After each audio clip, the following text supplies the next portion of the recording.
જો તમે 24 કલાક કોઈને ચોંટેલા રહો તો તમને શ્વાસ લેવામાં તકલીફ થાય ને. એક્ઝેક્ટ કંઈક એવી જ રીતે સંબંધોની અંદર પણ સ્પેસની જરૂરિયાત હોય છે. અત્યારે હું શ્વાસ લઈ રહી છું ને તો એ શ્વાસની વચ્ચે પણ એક નાનકડી સ્પેસ છૂટે છે, તમારે પણ છૂટતી હશે.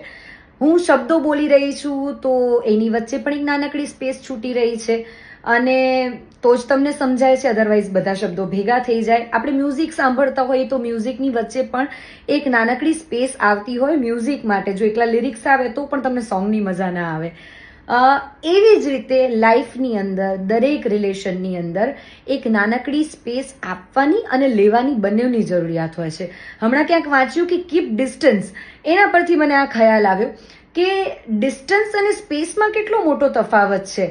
જો તમારા સંબંધોમાં ડિસ્ટન્સ આવી ગયું તો એ સંબંધ પૂર્ણ થવાનો છે, પણ જો સંબંધોની અંદર એક નાનકડી સ્પેસ આપી અને સ્પેસ લીધી તો એ સંબંધ લાંબી રેસનો ઘોડો બને છે. એટલે કીપ ડિસ્ટન્સ નહીં સંબંધોમાં, કીપ સ્પેસ, રાઈટ?